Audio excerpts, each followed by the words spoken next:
Hey everybody, this is John and welcome to the free video. Let's take a look here at Google, and what a crazy week. Just as we thought the NASDAQ was ready to look a little bit on the ugly side, Amazon comes out and buys Whole Foods, which of course causes Amazon to be very, very strong today and supported the NASDAQ a little bit, even though the NASDAQ ended up down on the day.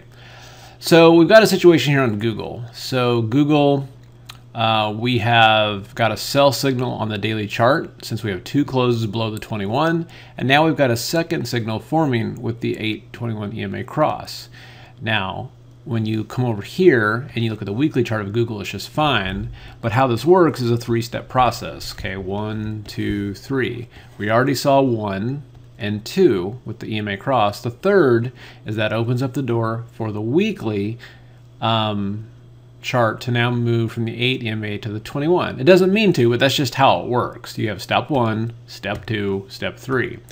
So we've got step 1 and 2. If step 3 happens, that means Google has the potential to go down to that 21 period moving average, which is about $900, $903, and it's a pretty decent move there.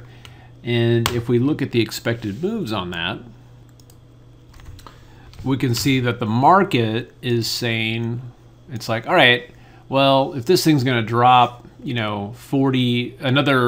say 50 some odd dollars, then the market is saying that's going to take 35 to 42 days to happen.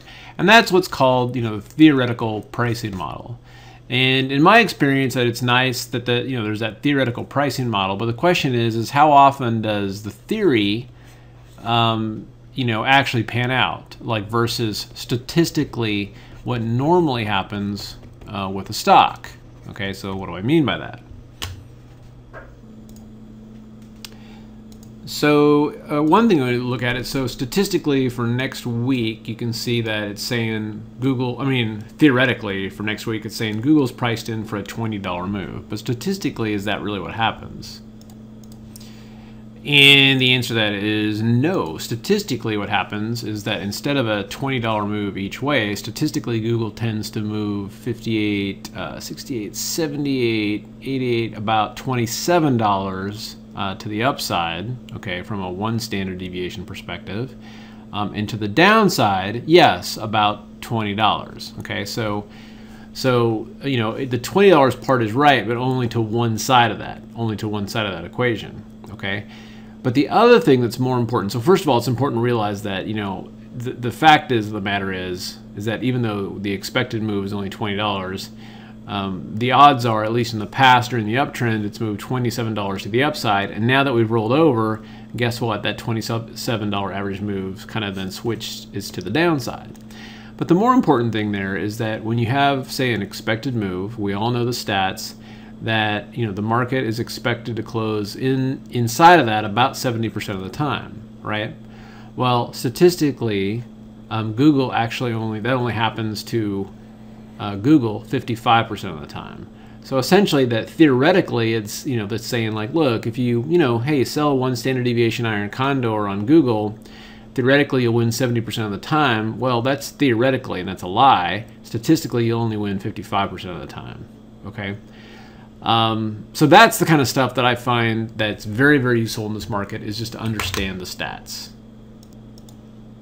And by the way, this isn't over just like, 2 or 3 weeks. This is analyzed over 268 periods.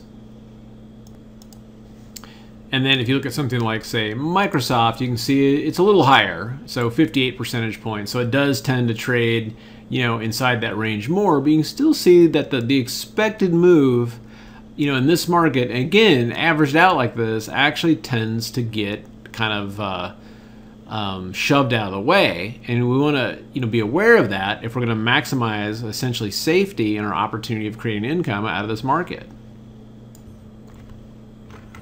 So this brings me to a class, and now depending on when you get this, I'm doing this class on, wow, it's hard to read, on Saturday, June 17th. Okay, so if you're seeing this and it's like, wait, that already happened, that's okay. You can still get the recording of this. And then, if you're seeing this and it's like, oh, wow, I could still sign up for that, of course you can still sign up for it. So what does this entail? So first of all, the Saturday class, which will be from 12, it's scheduled from 12 to 4, but also, we'll have some extra time for Q&A, but it includes a strategy for these income trades to kind of smooth out that income with the goal of 2.5% a week. Okay, and that's a minimum goal or more, but it also includes that stats tool I was just showing you, which is kind of sweet. And then from there, there's 3 days of live trading. Okay, and the 3 days of live trading includes the strategy class, the 2-week stats tool, plus a weekly stats tool. Again, if you're doing selling shorter term options, and then 3 days of live trading. And then if you're seeing this and you're not a gold member, okay, if you are a gold member, you can ignore this because you're already a gold member. But if you're not a gold member, a lot of people don't know that we actually have very fast text alerts that go out now. Trading forum, we've got a full-on trading room, we've got all kinds of great stuff going on there, and this gives you 6 months access to that as well. So with this, you get the strategy class, both the statistical indicators of live trading, plus 6 months of text alerts. Okay, you can have access to the trading room, and then if you're if you're working full-time, no worries. You'll get the text alerts of all the income-based trades that we are doing. Okay, hope that helps. You guys have a great rest of the weekend, and we'll see you at the next update.